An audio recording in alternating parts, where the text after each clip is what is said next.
देखा तारा भैया भोंसरी वाला के कैसे भौजी के सुगरा के पानी पानी करता। अरे भैया भोंसरी वाला सोचे भौजी के पटा के पेल तक मांझा आ जाओ। बात तो सही है। तो का हाल बा भाई। तो आज हम फिर से प्लाई कर ले बानी शैलेश प्रेमी एंड नीलकमल सिंह के।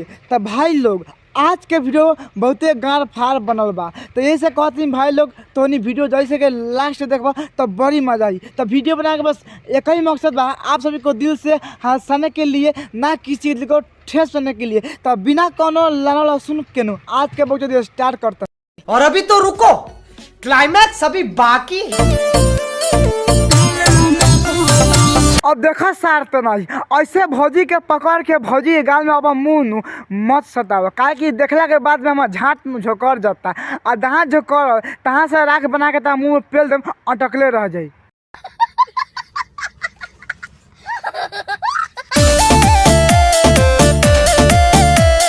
वाह रे तारा बहनी के झाट में आग लगाओ, वाह बहुत अच्छा।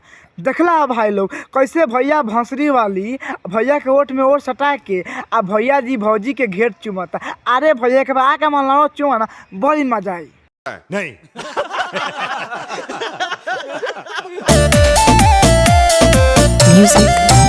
भौजी एगो काम कर, अगर तू इतना देर ला खुआल बैनू तो आज हम लगे कि पटक के पेल दी, काहे कि हम बहुत दिन से मुठ मार के सरवा जियान हो गल बनी। आ कब हम कह दी कौन हम लगे आओ हमरा के देवे के हम मन मानी तो तब ज्यादा गर्मी बनू तो आओ हम लगे पटक के पेल दी।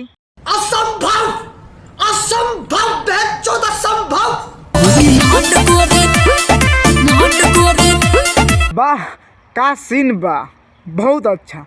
ए भाई लोग पक्का नु भैया आ भोंसरी दोनों गोरा पक्का छिनरा हो गल बान सन। अब पूछा का तोहनी बताओ लोगन कौन ऐसा सरवा मेहरारू आ मर्द बा कि गर्लफ्रेंड आ बॉयफ्रेंड की बहन जो आपस में चुमा लेके वीडियो रिकॉर्ड करके आ वीडियो बना के भेजलन सन, लेकिन इस सरो भेजले बारन।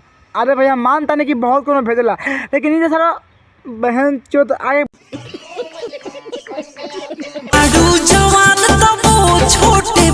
वाह रे तारा बहनी के झाट छिल के मोछ बनाओ, वाह बहुत अच्छा। कैसे कहता भैया कि तू भैलू जवान बाकी तहार छोट बा। अरे भैया भोंसरी वाला कौना एंगल से भौजी के सामान छोट लगता रे, आगे बोल। नहीं।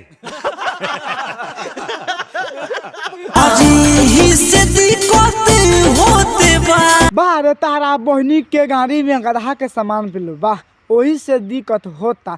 अरे भैया भोंसरी वाला सोच कर हमारे लंड में दम नहीं के, हम लंड खा होत नहीं के। ऐसे भौजी के बदनाम मत कर कि तू हो गले जवान तो छोट बा, तार बहन चोदो लाड़ चटा बा। समझ रहे हो, समझ रहे हो, समझ रहे हो ना।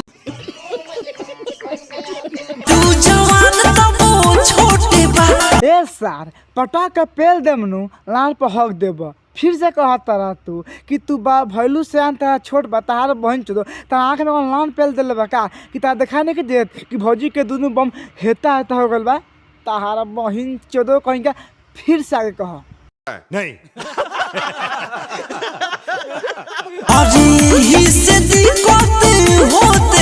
ए भैया एगो काम कर, जब तहार दिक्कत होता नु तो सरसों के तेल चाहे शैम्पू चाहे बड़के बाबू के मलाई वाला तेल ले जा, अब मलान में मल के अब भौजी के गाँव में ढुक जाई तहार बहिन चोदो। भाई लोग देखा तो नहीं कहते बोला हम कि इतना खराब खराब शब्द काहे बोलता है, लेकिन ये भौजी मतलब भैया के स्टाइल दे के नू जैसे प्यार करे के तरीका ये दे के नू पक्का हम पगला गल बनी। अब मन कहता भैया के इतना पेली कि बाद में कही नू हम पेल ही नहीं खी। सही पकड़े हैं।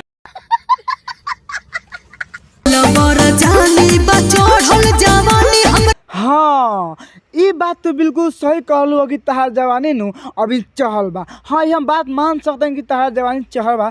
तब बोला अब हम क्या करी, पटा के चाटी कि कुछ और करी, आगे बोला। नहीं।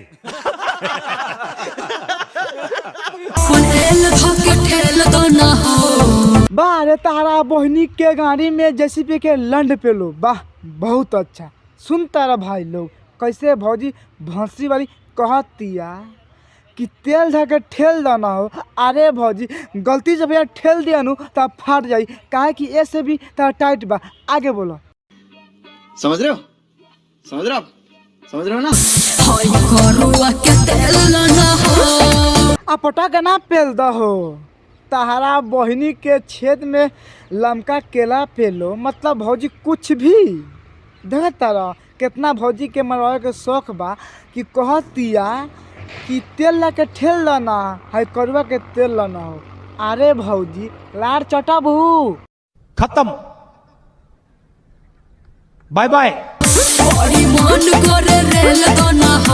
अब देखो तहार बहिन चो तो भौजी अगर तहारा बहुते मन करता रलवाए कनु तो हमार लगाओ चाहे बादका बाबू लगे कसम से कहा था इतना रेलम सा कि रेला के बाद बनू तहार बहिन जो गाँव से रोबू आ कबू आई रे माई कहाँ से देनी हो।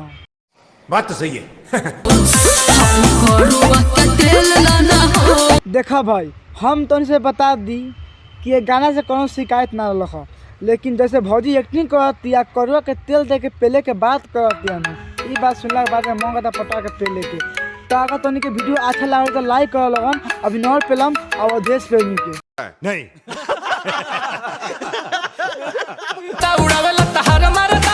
अच्छा गलदा उड़ावेला तहार मरदा। अरे भैया जी हम तो आज एक बात कहल चाहतनी अगर भौजी के भत्तार गर्दा उड़ाता नु तनी बच के और गलती से भौजी के भत्तार गाड़ी में गोली मार दिनू मर जइब। वाह अरे भैया भौंसरी वाला वाह बहुत अच्छा सुनता रह भैया कैसे कहता रे कि पौले बारू रंगदार मरदा। अरे भैया जी तनी बच के अगर भौजी के भतार जान जाए नू तो पीछे पीछे घूम के तू गाना गावत रह तब पक्का कहता ऐसा पेली नू कि लाने पर हक देब। सही पकड़े हैं। और अभी तो रुको, क्लाइमैक्स अभी बाकी। खाली हथियारे ना रखेला हथियार के साथे नू लमका अपना केला रखेला। गलती से अगर भैया के सामने हो जाए नू तो लमका के गाने में पेल दिया नू कसम से कहता नहीं परपराई ना बहन चोत का हो रे परपरा। हाँ परपराइबे करी ना रे केला कहाँ से मैंने जो भी होगा बहन भाग भौंसी वाला गलती हो गई।